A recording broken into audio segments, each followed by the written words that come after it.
Hello, my name is Cameron Cooper, and today I'm going to give a speech about how the future architect may be a computer if you don't learn coding. How is that so? Well, first let's start off here. Architecture with the computer has allowed such advancements that really has brought in this new era of architecture in the present day. It's been able to allow us to build superstructures. It's allowed us to capture details and really go and pay attention to the minute things that we weren't able to do with our hands. And also, it's really been able to up the scale of our design complexity and the timely manner of how we do things. So with that being said, architecture and computers, I thought they work hand in hand. Well, they do. You wouldn't be able to call yourself an architect today if you didn't have some type of computer use or computer knowledge. We build things now like 3D models. There aren't just pen and paper pad sketches like there used to be, but we actually have BIM technology, which is building information management, where you can literally build a building on the computer and have the information projected real life and put actually your building in the context and the geographical location that it's being built. Now, isn't that amazing? Yeah, it's true, it's amazing. But the thing about it is the future of the computer itself is getting faster and smarter and smarter. So things like artificial intelligence.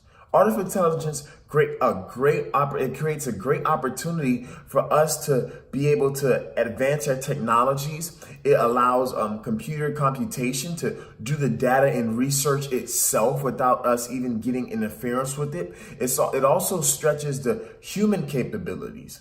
It allows architecture to go to the next level. Dimensions like Mars and space that we haven't even been able to build on, computers can help us reach that far. Now, if computers can help us reach that far, why is it an issue?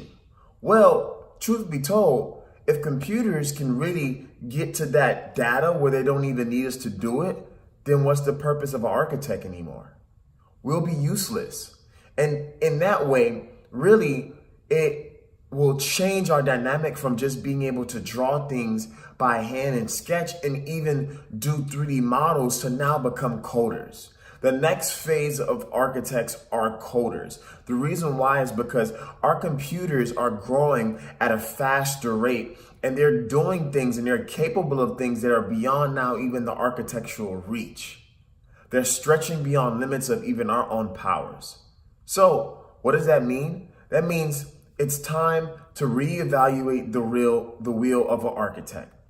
And if we don't, then things like computers taking over, things like computers being able to design cities in a blink of a second, and then also the reconfiguration of different styles collectively put into databases can create the computer literally having full control. And I personally know if this world is the world we live in, shouldn't we have a control of it? And that's why we have to be very cognitive as architects as this change in looking into coding and what coding really transcribes to the future of architects.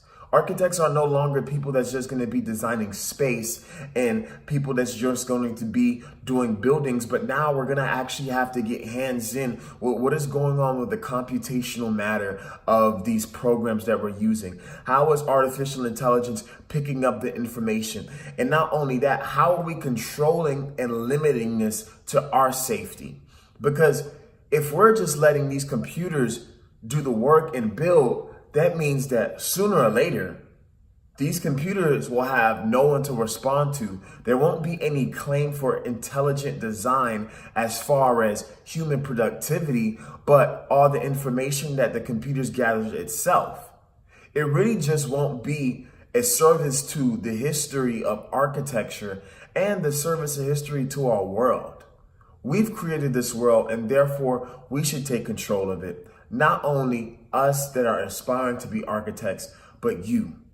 The architects of the future need to learn coding because if they don't, then the computers will become the architects of the future. And we don't want that because the future has been built by us and it has been our capabilities that has allowed it to be stretched. The union between computer and man has created this great world that we live in today. And that union is going to continue to allow us to continue to build on, even with the use of artificial intelligence. But we have to be very careful with not giving it full control. Because once we give it full control, then our architectural realms, from doing things like plans, sections, elevations, and even going ahead and looking at how do we build our cities and who are we building our cities for? When we look at those things, we have to take in consideration of the client being changed. As humans, our number one clients is us. But if we're not the architects anymore and the computers are, how is that relationship? How does a computer configure the thoughts and emotions of which human feels and which architecture makes human feels? It may be able to create cool things and do it faster in a quicker way, but that's why we need to be ahead of the curve and understand that our capabilities and our use as architects need to be stretched more into the programming and the computational manner, dealing with computers. So these programs that are coming out in the future, we can have a hands-on, so we can still control architecture and not let computers dominate it and control it by themselves. So I just want to say thank you. And I hope next time when you're looking at an architect or you're aspiring to be an architect yourself, you're looking at the ways of how the programs that you're using are sometimes using you, and thinking about how can you combat that by knowing more about the information and the technology that you use, but ultimately that the world is going to use. Things like artificial intelligence, things like BIM, and the whole computational realm that continues to get heightened, even with things like quantum state of matter, with computers that can literally analyze a space and create it in seconds. These are great things for our future, but we have to be minded that it's in partnership that allows great structures and design and architecture to be built.